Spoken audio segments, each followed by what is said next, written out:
정부가 9월 1일부터 시작하는 재생에너지 규제 정책에 대해 지역사회의 반발이 큽니다. 민주당 등 야당과 시민단체들은 문재인 정부 때 추진했던 에너지 정책에 힘을 빼기 위한 것이 아니냐고 의심하고 있는데요. 정부는 정치적인 의도는 없고 효율적인 에너지 생산과 수급을 위한 어쩔 수 없는 조치라며 반박하고 있습니다. 임지은 기자가 따져봤습니다. 9월 1일부터 태양광과 풍력발전 등 재생에너지 사업을 시작하기가 매우 어려워집니다. 재생에너지 생산량은 넘치는데 이를 실어나를 송전선로의 용량이 꽉 차서 생산과 소비의 격차가 갈수록 커진다며 산업통상자원부가 재생에너지 산업의 진입장벽을 새로 세운 겁니다. 제목은 전력계통 혁신이고 그리고 출력 제어 최소화 개통포화 해소 대책인데 실제 내용은 호남 지역의 재생에너지 중단 대책으로 발표가 된 거예요. 민주당과 시민단체들은 정작 다른 이유가 있는 건 아닌지 의심하고 있습니다. 태양광과 풍력 등의 발전량 비중이 갈수록 커지고 폐쇄 시점이 하나둘씩 도래하는 원자력 발전소가 늘고 있는 상황을 윤석열 정부가 불편해하기 때문이 아니겠냐는 겁니다.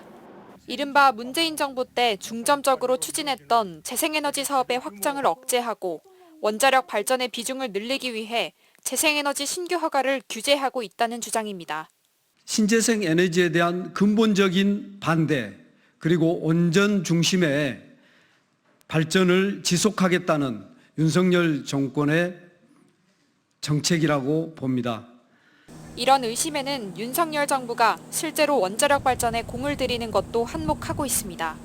체코를 상대로 거액의 원전 사업을 수주하고 수명이 다한 한빛원전의 운영을 연장하기 위해 주민 반발에도 절차를 강행하는 행보는 재생에너지 산업을 규제하는 것과는 분명 차이가 있습니다.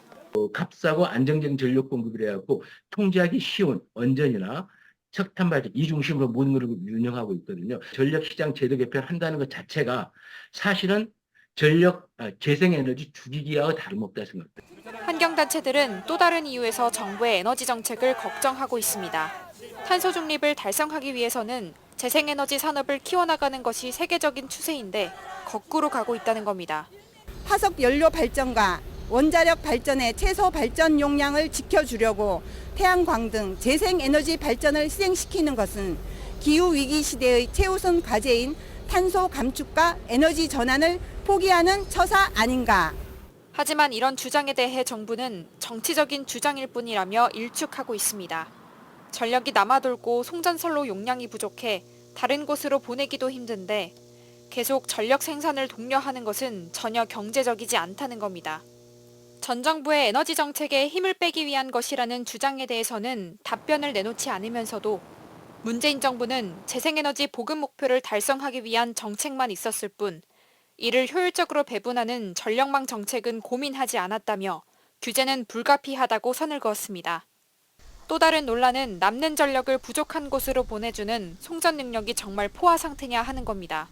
환경단체와 야당인 민주당은 송전망이 정말 포화 상태이긴 하는 것이냐며 자료 공개를 요구하고 있지만 정부는 대규모 발전원의 최소 발전 용량 기준 등 정보들을 업무상 기밀이라며 공개하지 않고 있습니다. 송전망이 과연 포화됐느냐? 그렇지 않더라라고 저희가 분석한 내용에 대해서 이것을 반박하기 위해서는 정보 공개를 해야 되고요. 국민의 생활과 환경에 미치는 영향, 지역의 미래와도 직결된 중요한 사안이지만 제대로 된 공론화를 거칠 시간을 갖기에도 촉박한 석 달의 유예기간만을 준 점 또한 논란인 가운데 재생에너지 규제 정책 시행은 이제 이틀 앞으로 다가왔습니다. MBC 뉴스 임지은입니다.